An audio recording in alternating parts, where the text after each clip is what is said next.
Хотчлолт суурьшилт нэмэгдсэнтэй холбоотойгоор сүүлийн 11 жилд 178,878 нас баралт бүртгэгдсэн нь манай улсад жилд 15,716, Улаанбаатар хотын хэмжээнд жилд 7,600 гаруй нас баралт бүртгэгдэх гэсэн дундаж тоо судалгаа гарч байна. Бүр тодорхойлбол манай улсад сард 1309, өдөрт 44, цагт 1-2 иргэн нас баржээ. Гэтэл нас барагчдыг хүлээж авах шарил хадгалах байрны үйлчилгээ стандартын бус хүрэлцдэггүй гэх зэрэг олон тулгымцсан асуудал байдаг. Хүн ам хамгийн олноор суурьшсан нийслэлгэхэд улсын мэдлийн 3 шарил хадгалах газар байдаг. Гэмтэл сог судлалын үндэсний төв, шаасны нэрвжид улсын 3 дугаар эмнэлэг, шүүхийн шинжилгээний үндэсний хүрээлэн гэх 3 байгууллага шарил хадгалах газар буюу иргэдийн хэлж хэвснээр моорогтой. Дийлэнх талигаачдыг эдгээр газруудад хүлээн авдаг.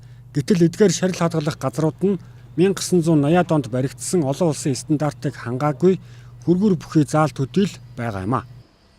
Тэгэхээр ер нь бол яг Улаанбаатарт одоо байгаа улсын төв эмнэлгүүд чинь хамгийн сүүлийнх нь бол одоо 85 онд л баригдсан байрлууд байгаа шүү дээ. Тэгэхээр бол энэ бол дандаа Оросын хуучин стандартаараа байж байгаа.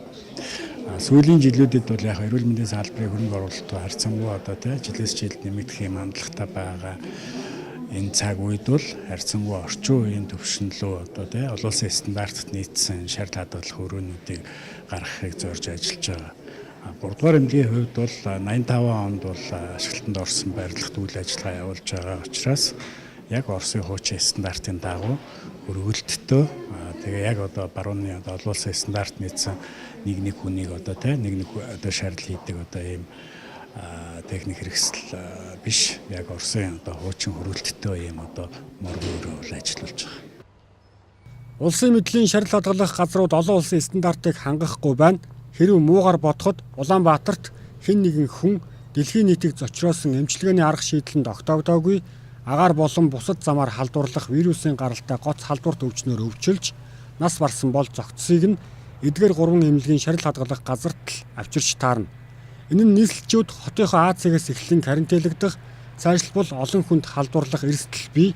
Учир нь дэлхийд жил бүр анагаахын шинжлэх ухаанд бүртгэдэггүй янз бүрийн халдварт өвчин шинээр бүртгэгдсээр байгаа юм а. За ер нь сүүлийн жилүүдэд та бүхэн мэдж байгаа шинэ болон шинээр сэргэж байгаа халдварууд гэдэг дэлхийн нийтийн анхаарлыг татсан өвчлөлүүд жилээс жилд бол их хандлагатай байгаа. Жилд 1-2 өвчлөл шинээр гарч түүнийг онцлох, эмчлэх, урьдчилан сэргийлэх асуудлыг шийдэж идэл дараагийн өвчлөл гарч байгаа. Тийм ээ. Тухайлбал коронавирусын асуудал, Зикагийн асуудал, Эбола гэдэг дэлхийн нийтэд ер нь энэ шинэ болон шинээр сэргэж байгаа халдварууд дамжуулагчаар дамждаг халдварууд бол үнэхээр харангийн зохиод илтэж байгаа. Ягаад гэхээр дэлхийд аяарчлагдсан хүн амын шилжилт хөдөлгөөн, экологийн тэнцвэрийн асуудал бусад одоо вирус өвчин үүсгэж нянгуудын одоо мутацид орж өөрчлөгдөж байгаа байдлууд эдгээр ховсон өөрчлөгдөж байгаа. Энэтэй холбоотойгоор жилээс ирэх тусам шинэ өвчлөлүүд гарч байна. Энэ мэт эрсдэл манай улсыг дайрахгүй гэх баталгаагүй. Зооноцын өвчний 800 гаруй шинж тэмдэг өнгөрсөн онд бүртгэгдэж байсан бол энэ жилийн байдлаар 1450 орчим болж нэмэгдсэн байна. Тиймээс олон улсын стандартад нийцсэн аюулгүй байдал, үйлчилгээг сайн хангасан шарил хадгалах газар хэрэгтэй байна. Тухайлбал дэлхийн ихэнх оронд шарил хадгалах газрын өрөө болон барилга доторх агаарын сэлэгц, гадагш халдвар дархаахгүй байх системтэй, шарил тус бүрийг битүүмжилж агуулгах тус бүрийн хөргүүртэй, хөргүүр бүр шарилны онцлогоос хамаарч агаарын температурыг тохируулагчтай, аюулгүй ажиллагаа, хяналтын механизм өндөр зэрэг маш олон стандартыг хангасан байдаг. Харин манай улсад эдгээр стандартуудтай төхөж өтсөн ганцхан л шарил хадгалах газар байгаа нь Баянзүрхийн товчийн орчимд байрладаг Горхон буян гэх хувийн компани Морог юм байна. Тиймээс улсын мэдлийн эмнэлгүүд олон улсын стандартад нийцсэн өөрийн гэсэн шарил хадгалах газартай болох шаардлага нэн хэрэгцээтэй байна.